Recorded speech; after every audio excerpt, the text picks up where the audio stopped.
SIR ಕರ್ನಾಟಕದಲ್ಲಿ 2022ನೇ ಇಸ್ವಿಯಲ್ಲಿ ಆಗಿತ್ತು. ಈಗ SIR ಶುರುವಾಗಿದೆ. ಇಲ್ಲಿ ಬಹಳಷ್ಟು ಬೋಗಸ್ ಓಟ್ಗಳು ನಮ್ಮ ಗುಲ್ಬರ್ಗಾದಲ್ಲಿ, ಬೀದರ್ದಲ್ಲಿ ಮಿನಿಮಮ್ 15 to 20% ಡೂಪ್ಲಿಕೇಟ್ ಓಟ್ ಅವ, ಸತ್ತೋರು ಓಟ್ ಅವ, ಬೇರೆ ಬೇರೆ ಇದ್ರ ಓಟ್ ಅವ. ನಾವು ಎಲ್ಲರಿಗೆ ಅವಕಾಶ ಸಿಗಬೇಕು, ಎಲ್ಲರಿಗೆ ಓಟ್ ಹಾಕೋ ಅವಕಾಶ ಸಿಗಬೇಕು. ಆದರೆ ಡೂಪ್ಲಿಕೇಟ್ ಸುಳ್ಳು ಓಟುಗಾರರು, ಮತದಾರರು ಬಾಬಾ ಸಾಹೇಬ್ ಅಂಬೇಡ್ಕರ್ ಏನು ಹಕ್ಕು ಕೊಟ್ಟಾರ, ಅದು ಹಕ್ಕು ಯಾರಿಗೆ ಅವ್ರಿಗೆ ಸಿಗಬೇಕು. ಯಾರು ಡೂಪ್ಲಿಕೇಟ್ ತೆಗಿಲಿಕ್ಕೆ SIR ಅದ, ಅದು ಕಾಂಗ್ರೆಸ್ದವ್ರು ಅದಕ್ಕೆ ಹೆದರ್ತಾರ. ಅವ್ರು ವೆಲ್ಕಮ್ ಮಾಡ್ಬೇಕು. ಅದಕ್ಕೆ ನಡಕ ಅಲ್ಲಿ ಎಲ್ಲ ನೀವು ಪೇಪರ್ದಾಗ ಓದ್ಲಿಕ್ಕತ್ತೀರಿ, ಸ್ಟೇಟ್ಮೆಂಟ್ ನೋಡ್ಲಿಕ್ಕತ್ತೀರಿ, ಸ್ಪೆಷಲ್ ಮೀಟಿಂಗ್ ಮಾಡ್ಲಿಕ್ಕೆ ಹೇಳ್ತಾರ. ಅವರು SIR ಮಾಡಿ ಅದನ್ನು ಕೈ ಜೋಡಿಸಿ ಅದನ್ನು ಬಾಬಾ ಸಾಹೇಬ್ ಅಂಬೇಡ್ಕರ್ ಹೆಂಗೆ ಹೇಳ್ಯಾರವರು ಎಲ್ಲರಿಗೆ ಪ್ರತಿಯೊಬ್ಬರಿಗೆ ವೋಟಿಂಗ್ ರೈಟ್ ಸಿಗಬೇಕು. ಯಾರು ಡೂಪ್ಲಿಕೇಟರ್ ಅವ್ರಿಗೆ ಹೊರಗೆ ಹಾಕಬೇಕು, ತೆಗಿಬೇಕು ಅಂತ ಹೇಳಿ ಅದು ಉದ್ದೇಶ ಅದ. ಪ್ರಿಯಾಂಕಾ ಖರ್ಗೆ ನಿಮ್ಮ ಜಿಲ್ಲೆಯಲ್ಲಿ ಬಾರ್ RSS ಸಂಘಟನೆ ನೋಂದಣಿ ಮಾಡ್ಕೊಳ್ಳಿ ಅಂತೀರಿ, ನೀವು ಯಾಕೆ ಧ್ವನಿ ಎತ್ತಲ್ಲ ಅದ್ರ ಬಗ್ಗೆ? ಯಾವುದು RSS ಬಗ್ಗೆ ನಿಮ್ಮ ಜಿಲ್ಲೆಯವರದಲ್ಲ ನೋಡ್ರಿ, ಈಗಾಗಲೇ ಬಹಳಷ್ಟು ಜನರು ನಾವೆಲ್ಲರೂ ಧ್ವನಿ ಎತ್ತಿದ್ವಿ.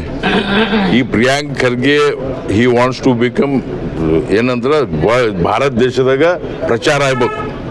ಅವ್ರಿಗೆ ಪ್ರಚಾರ ಆಗ್ಬೇಕಂದ್ರೆ ಒಂದೇ ಅದ RSS ಬೈದ್ರೆ ಪ್ರಚಾರ ಆಗ್ತದೆ ಅಂತ ಹೇಳಿ ಅವ್ರ ಉದ್ದೇಶ. ಪ್ರಚಾರ ತಗೊಳ್ಳಿಕ್ಕೆ ಮತ್ತು ಕೆಲವು ಸಂಘಟನೆಗೆ ಮನೆ ನೋಯಿಸ್ಲಿಕ್ಕೆ ಮಾಡ್ತಾರೆ ಅವರು ಉದ್ದೇಶ ಶುಡ್ ಬಿ ಕ್ಲಿಯರ್. ಯಾಕೆ ಅವ್ರ ಅಪ್ಪವರು 40-50 ವರ್ಷ ಆಳ್ಯಾರಲ್ಲ, ಯಾಕೆ ಅವ್ರ್ಯಾಕೆ ಇವೆಲ್ಲ ಮಾಡಲಿಲ್ಲ? ಈಗ ಇವ್ರು ಏನೋ ಮಾಡಿ ಮ್ಯಾಜಿಕ್ ಮಾಡಿ ಈಗ ಏನಾರ ಆಗಿ ರಾಹುಲ್ ಗಾಂಧಿ ಸಮೀಪ ಹೋಗ್ಬೇಕು, ಆಮೇಲೆ ಹೋಗ್ಬೇಕು, ಮುಖ್ಯಮಂತ್ರಿ ಜಲ್ದಿ ಆಗ್ಬೇಕು ತರಾತುರಿಯಲ್ಲಿ ಅಂತ ಅವ್ರ ಉದ್ದೇಶ ಅದಷ್ಟೇ.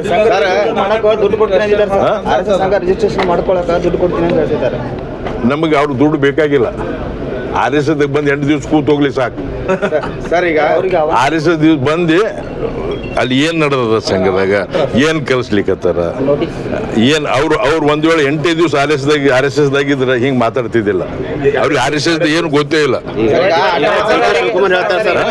ಶಿವಕುಮಾರ್ ಹೇಳ್ತಾರ SIR ಲಿಂದು ನಿಮ್ದು ಪಟ್ಟಿ ಏನು ಲಿಸ್ಟಲ್ಲಿ ಡಿಲೀಟ್ ಆದ್ರೆ ನಿಮ್ಗೆ ಗ್ಯಾರಂಟಿ ಸೌಲಭ್ಯ ಕೊಡಲ್ಲ. ನೋಡ್ರಿ, ಅವರು SIR ದಾಗ ಯಾರು ಇರ್ತಾರೆ, SIR ಅಂತಂದ್ರೆ ಜಿನೇನ್ ವೋಟರ್ಸ್ ಇದ್ರೆ ಫೆಸಿಲಿಟಿ ಕೊಡ್ಲೇಬೇಕಾಗ್ತದೆ. ಅವ್ರು ಕೊಡ್ಲಿ ಬಿಡ್ಲಿ, he has to give as per rule, he cannot have his own rules. ಯಾರು ಡೂಪ್ಲಿಕೇಟರ್ ಅವ್ರು ಹೋಗ್ತಾರೆ, ಅವ್ರಿಗೆ ಸಿಗಲ್ಲ, ಯಾರು ಕೇಳಲ್ಲ ಅವರು. ಇಲ್ಲ, ಅವರು ಸತ್ತವ್ರ ಹೆಸರ ಮೇಲೆ ದುಡ್ಡು ಹೋಗ್ತಾ ಇದೆ. ನೋಡ್ರಿ, ಅವರಿಗೆ ಸತ್ತವ್ರ ಹೆಸರ ಮೇಲೆ ದುಡ್ಡು ಹೋಗೋದು ಚಿಂತೆ ಅದ, ಹೌದಲ್ಲ? ಸತ್ತವ್ರದ್ದು ಓಟ್ ತಗೊಲಿಕ್ಕೆ ತಯಾರವ್ರು. ವರದಿ ಕೈ ಸೇರಿದೆ, ಹೈಕಮಾಂಡ್ ವರದಿ ಕೈ ಸೇರಿದೆ. ಯಾರು ಮಾಡಿದ್ದಾರೆ ನಿಮ್ಮಲ್ಲಿ ಎಲ್ಲ ವರದಿ ಸಲ್ಲಿಕೆ ಆಗಿದೆ, ಯಾರು ಮಾಡಿದಾರೆ ನಡಕ ಶುರುವಾಗಿದೆ. ಅವ್ರಿಗೇನ ಇಲ್ಲಿ ನೋಡ್ರಿ, ಉಚ್ಚಾಟನೆ ಮಾಡ್ತಾರೆ ಪಕ್ಷದಿಂದ. ಅಲ್ಲಲ್ಲ, ಅದು ಪಕ್ಷದ ಹೈಕಮಾಂಡ್ ಡಿಸಿಷನ್ ಅದ.